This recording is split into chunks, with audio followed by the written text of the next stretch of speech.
আসসালামু আলাইকুম। সবাই কেমন আছেন? আজকে আপনাদের সাথে নাস্তার রেসিপি শেয়ার করব। বিকেলে চায়ের সাথে ঝাল কিছু খেতে কিন্তু খুবই ভালো লাগে। আর এটা হচ্ছে বিকেলের নাস্তার জন্য পারফেক্ট একটা রেসিপি।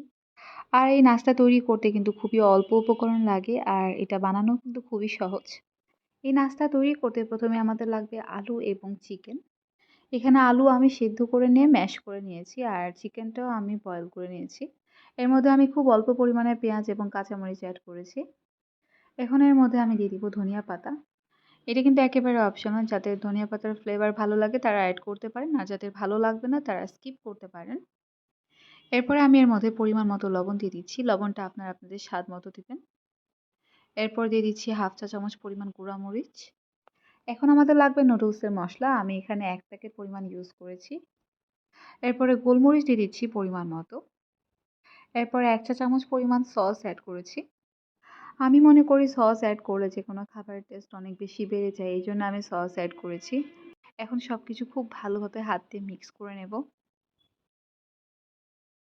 খুব ভালো মতো মিক্স করে নেওয়ার পর দেখতেই পাচ্ছেন এটাকে অনেকটা আলুর ভর্তার মতো লাগছে।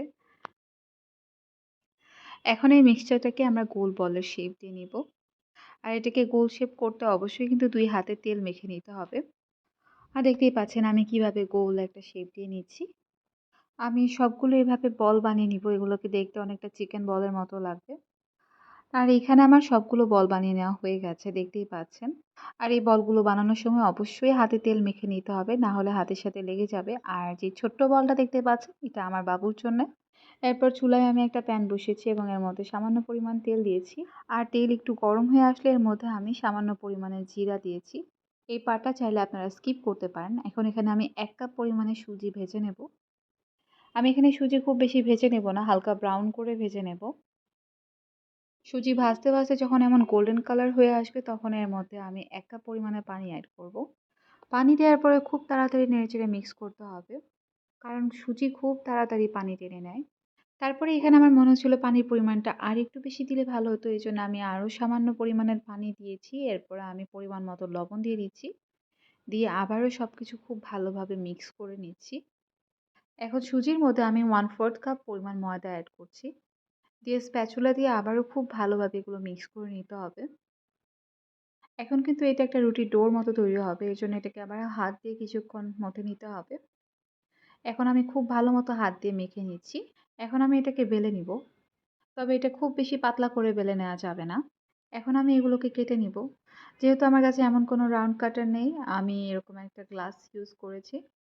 আলু আর চিকেন দিয়ে যে বলটা বানিয়ে রেখেছিলাম সেটা এখন এটার উপরে বসিয়ে দিচ্ছি খুব ভালো মতো। এরপর আবারও সুজির কেটে রাখা ডোটা উপরে বসিয়ে দিচ্ছি। এটাকে দেখতে অনেকটা ম্যাকারনের মতো লাগছে। যাই হোক, এটা দেখতে যতটা না সুন্দর, খেতে কিন্তু অনেক বেশি মজার। আর আমি কিন্তু সবগুলো সেম ভাবে বানিয়ে নিয়েছি। মাত্র 1 কাপ সুজি দিয়ে কিন্তু আমি এতগুলো নাস্তা তৈরি করেছি। আর এই ছোট্টটা হচ্ছে আমার বাবুর জন্য। রান্নাবান্নার ক্ষেত্রে এমন ছোট ছোট জিনিসগুলো তৈরি করতে আমার খুব বেশি ভালো লাগে। এখন এগুলোকে দেখতে আরেকটু বেশি সুন্দর লাগার জন্য উপরে চাকু দিয়ে এরকম ডিজাইন করে দিচ্ছি। এটা কিন্তু একেবারে অপশনাল, এটা জাস্ট সৌন্দর্যের জন্য, আপনারা কিন্তু এটা স্কিপ করতে পারেন। আমি কিন্তু সবগুলোতেই ঠিক এভাবে কেটে নিয়েছি। এরপর আমি এগুলো ভেজে নিব। এর জন্য আমি প্যানে খুব সামান্য পরিমাণে তেল নিয়েছি। এটা কিন্তু ডুবো তেলে ভাজতে হবে না। আর এগুলো মিডিয়াম টু লো ফ্লেমে ভেজে নিতে হবে। আর এগুলো খুব বেশি ডার্ক করে ভেজে নেওয়ার প্রয়োজন নাই। এগুলো গোল্ডেন করে ভেজে নিলেই হবে। আমি এখানে সবগুলো একটু সময় নিয়ে ভেজে নিয়েছি। এটা ভাজার ক্ষেত্রে কিন্তু সবগুলো একসাথে ভেজে নেওয়ার প্রয়োজন নাই।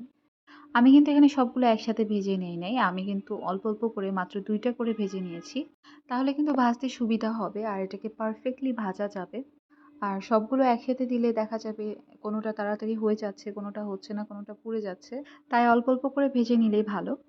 আমার কিন্তু সবগুলো ভেজে নেওয়া হয়ে গেছে, দেখতেই পাচ্ছেন। এটাকে আমি কি বলবো আমি বুঝতে পারছি না। এটার নাম আপনারাই দিন। এটাকে পাকোড়া বলবো নাকি পিঠা বলবো আমি নিজেও বুঝতে পারছি না। তবে এটা খেতে কিন্তু অসম্ভব মজার। কারণ এটার উপরে এবং নিচের পার্টটা অনেক ক্রিস্পি এবং ভেতরটা একদম নরম তুলতুলে। এইটা আপনারা একবার বানিয়ে খেলে বুঝতে পারবেন। আর প্রথমে যে দেখিয়েছিলাম ছোট্ট একটা, এটা হচ্ছে আমার বাবুর জন্য। আজকের রেসিপি এখানেই শেষ করছি। সবাই অনেক ভালো থাকবেন, সুস্থ থাকবেন। আল্লাহ হাফেজ।